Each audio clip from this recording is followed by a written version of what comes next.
आप देख रहे हैं हमारा चैनल राइट टू लाइफ। तो मेरे अजीजों, आज हम बात करेंगे कि पास्टर साहबान को सियासत में हिस्सा क्यों नहीं लेना चाहिए और इसके बारे में खुदावंद का पाक कलाम हमें क्या कहता है। तो वीडियो स्टार्ट करने से पहले आप सबसे गुजारिश है, अगर अभी तक आपने इस चैनल को सब्सक्राइब नहीं किया तो चैनल को सब्सक्राइब कर लो, क्योंकि इसी तरह मैं कलाम की वीडियोज़ आपके लिए लाता रहता हूँ ताकि आप खुदावंद के कलाम को सीख सको, समझ सको, खुदावंद के कलाम से बरकत हासिल कर सको। तो मेरे अजीजों, आज की वीडियो में हम देखेंगे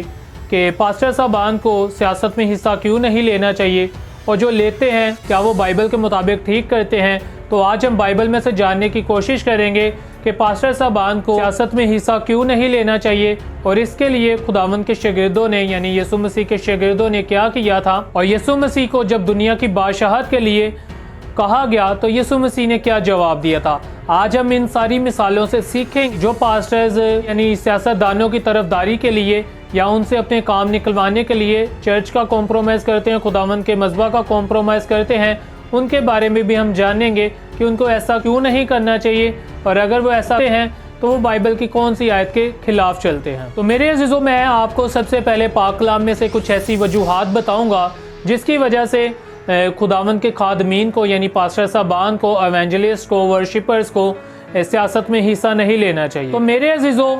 जो भी सच्चा खादिम होगा, जो भी सच्चाई से खिदमत करता होगा, जो भी खुदावंद के कलाम की सच्चाई से मुनादी करता होगा और जो भी खुदावंद के कलाम को सच्चाई से जानता होगा, वो कभी भी किसी भी पार्टी की हमायत नहीं करेगा और ना ही मेरे अजीजों वो लोगों को मना करेगा कि आप फलां पार्टी को वोट नहीं दो, आप फलां पार्टी को वोट देना चाहिए। वो इस तरह की कोई भी राय कभी भी किसी को नहीं देगा। ना ही वो कभी इलेक्शन में खड़ा होगा और ना ही वो हुकूमत के खिलाफ कभी कोई तहरीर चलाएगा, क्योंकि मसीही तालीम ये है ही नहीं कि वो कभी किसी को किसी के खिलाफ करे, बल्कि मसीही चाहते हैं कि सब मिलजुल के रहें और इसलिए वो कभी भी किसी भी हुकूमत के खिलाफ कोई भी तहरीर नहीं चलाएंगे। तो आइए हम जानते हैं कौन सी ऐसी वजूहात हैं जिनकी वजह से खुदावंद के खादमीन को यानी पास्टर साहबान को, एवेंजलिस्ट को और जो भी खुदावंद की खिदमत करते हैं, खुदावंद के कलाम को जगह ब जगह जा के सुनाते हैं, उनको क्यों सियासत में हिस्सा नहीं लेना चाहिए। तो मेरे अजीजों, सबसे पहले हम उनकी मिसाल पे गौर करेंगे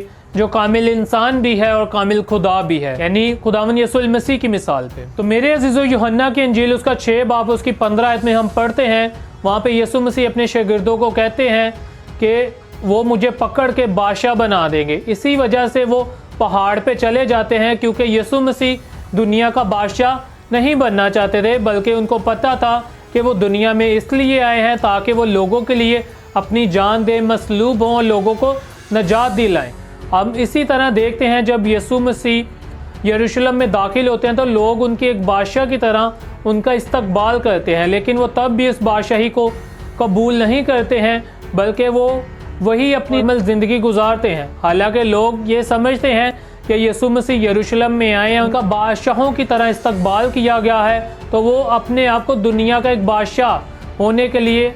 मुकर्रर करेंगे और वो एक बादशाह बन जाएंगे। लेकिन यीशु मसीह ने ऐसा कुछ नहीं किया, जिसकी वजह से बाद में लोगों के जो नारे थे वो होशाना से तब्दील होके ये हो गए थे कि आप इसे मसलूब करो। और इसी तरह मेरे अजीज़ों, यूहन्ना की इंजील उसका 17 बाब और उसकी 14 आयत में हम पढ़ते हैं, यीशु मसीह अपने शागिर्दों को कहते हैं कि तुम दुनिया के नहीं हो, बल्कि जहाँ से मैं आया हूँ तुम वहाँ के हो। यानी हम दुनिया के नहीं हैं और जो भी खुदा के खादमीन या जो ईमानदार लोग हैं, जो खुदावंद की मुनादी करते हैं, खुदा से प्यार करते हैं, खुदावंद के हुक्मों को मानते हैं,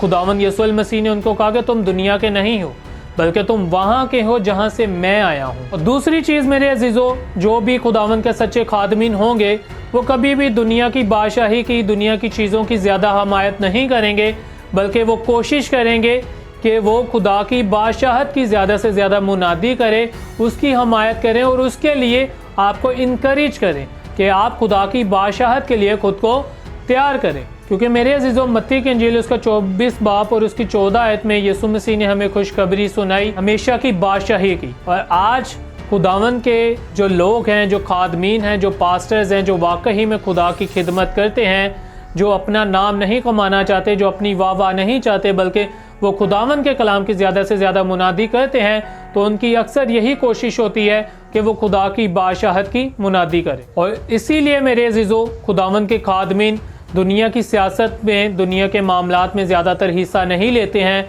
बल्कि वो खुदावंद की बादशाहत के लिए ही लोगों को ज़्यादा से ज़्यादा इनकरेज करते रहते हैं। तो तीसरी वजह मेरे अजीज़ों बहुत ही इम्पोर्टेंट है, खुदावंद के खादमीन जो होते हैं, खुदावंद के जो लोग होते हैं, वो ज़्यादातर सियासत में इसलिए हिस्सा नहीं लेते हैं क्योंकि अगर वो सियासत में हिस्सा लेंगे, वो किसी एक पार्टी को चुन लेंगे, तो वो खुल के फिर खुदावंद की बादशाही की मुनादी नहीं कर पाएंगे, क्योंकि फिर लोग उनके साथ मुख्तलिफ पार्टियों की वजह से इख्तलाफात रखेंगे, फिर लोग उनको कबूल नहीं करेंगे। अगर वो किसी पार्टी का इंतखाब नहीं करेंगे बल्कि वो खुदावंद के साथ ईमानदारी से चलेंगे, वो किसी की तरफदारी नहीं करेंगे, तो वो फिर आज़ादी से कहीं पे भी जाके खुदावंद के कलाम की मुनादी कर सकते हैं और खुदावंद की बादशाही की खुशखबरी सुना सकते हैं। और मेरे अजीज़ों, इसीलिए खुदावंद के जो लोग होते हैं वो दुनिया की बादशाही की ज़्यादातर मुनादी नहीं करते, क्योंकि उनको पता है कि खुदा की ही बादशाहत एक वाहिद तरीका है जो हमारे तमाम दुखों तकलीफ़ों का मसलों का हल है। और इसीलिए मेरे अजीज़ों, जो खुदावंद के सच्चे खादमीन होते हैं वो सच्चाई से खिदमत करते हैं और इसीलिए उनमें इख्तलाफात नहीं पाए जाते हैं। अगर किसी की वजह से किसी में इख्तलाफात पाया जाता है, जैसा कि हमने गुज़रे दिनों में देखा, अनवर फजल और जमील नासिर का इख्तलाफात जो कि अनवर फजल की तरफ से था, वो इसलिए था क्योंकि अनवर फजल एक सियासी बंदा है और वो ज़्यादातर सियासतदानों के साथ देखा जाता है, इसलिए उन्होंने उनकी तरफदारी के लिए खुदा के मज़बा का भी कॉम्प्रोमाइज़ किया, अपने चर्च का भी कॉम्प्रोमाइज़ किया, खुदा का कॉम्प्रोमाइज़ भी किया और अपनी कलीसिया का भी कॉम्प्रोमाइज़ किया। इसलिए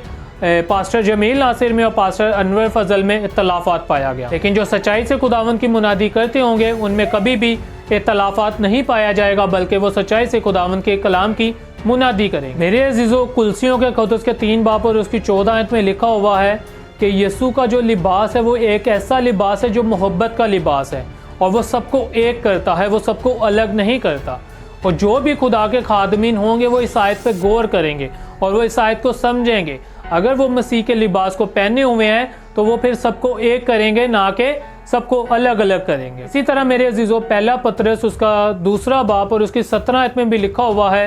कि बादशाह का एहतराम करें, सबसे मोहब्बत से रहें, हर तरह के लोगों की इज़्ज़त करें। इसी तरह मेरे अजीज़ों, जब चर्च में या पास्टर्स में सियासी फ़िरके शामिल हो जाते हैं तो फिर उनमें इख्तलाफात पाए जाते हैं। तो मैं सब पास्टर साहबान से एक छोटा सा खुदा का सर्वेंट होने के नाते गुजारिश करना चाहूँगा कि आप खुदावंद के कलाम पे गौर करें, खुदावंद के कलाम को देखें और इन आयात को अपने सामने रखें और आप सियासी बंदे ना बने, बल्कि आप कोशिश करें कि आप लोगों को सही तालीम से आगाह करें और ज़्यादा से ज़्यादा उनमें खुदा की बादशाही की मुनादी करें, ताकि वो अपने आप को खुदावंद की बादशाही के लिए तैयार करें, क्योंकि वही एक वाहिद तरीका है हमारे सारे मसलों को, दुखों तकलीफ़ों को ख़त्म करने का। तो मेरे अजीज़ों, इससे पहले भी मैंने 2 वीडियोस बनाई हैं जिसमें मैंने बताया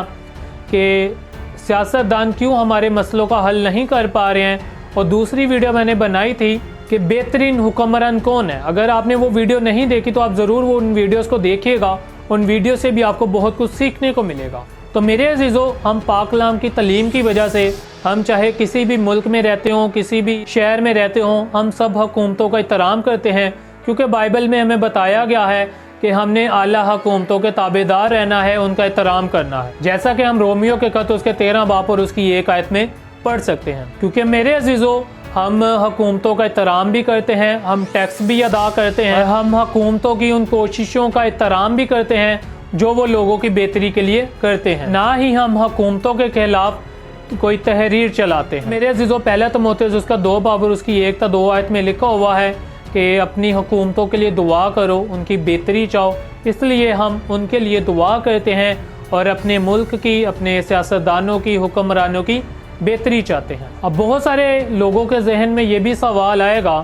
कि यीशु के शागिर्दों ने क्या सियासत में हिस्सा लिया था, और ये मेरे अजीज़ों कोई नई बात नहीं है हमारे लिए, क्योंकि ये चीज़ें हम पाक कलाम में भी देख सकते हैं, ये चीज़ें पाक कलाम में भी पाई जाती थी। इन मसलों में से खुदावंद के शागिर्दों को भी गुजरना पड़ा था। शागिर्दों ने भी कभी सियासत में हिस्सा नहीं लिया था, क्योंकि मेरे अजीज़ों, वो यीशु मसीह के पैरोकार थे, वो यीशु मसीह के हुक्मों को मानते थे, इसलिए वो भी सियासत में हिस्सा नहीं लेते थे, बल्कि वो ये मानते थे कि ये हमारा असल मुल्क नहीं है, बल्कि हमारा असल मुल्क जो है वो और है। क्योंकि वो ये जानते थे कि अगर हम किसी भी सियासत में घुस जाएंगे, किसी पार्टी को चुन लेंगे, तो फिर हम आज़ादी से मुनादी नहीं कर सकते हैं। तो इसलिए हमें भी चाहिए कि अगर हम खुदावंद के कलाम की मुनादी करना चाहते हैं तो फिर हम सियासत में ना घुसे, ना किसी पार्टी का इंतखाब करें, ताकि हम आज़ादी से खुदा की बादशाहत की मुनादी कर सकें। मेरे अज़ीज़ों, इन बातों का बिल्कुल ये मतलब नहीं है हम सियासत में हिस्सा नहीं लेते तो इस वजह से हम हुकूमत के ख़िलाफ़ हैं या हम उनके लिए ख़तरा हैं या हम उनका बुरा चाहते हैं। हम बस उनकी बेहतरी चाहते हैं, हम उनके लिए दुआ भी करते हैं और हम चाहते हैं कि हम आज़ादी से खुदा के कलाम की मुनादी कर सकें। इसलिए हम सियासत में किसी भी पोस्ट पे खड़े नहीं होते हैं।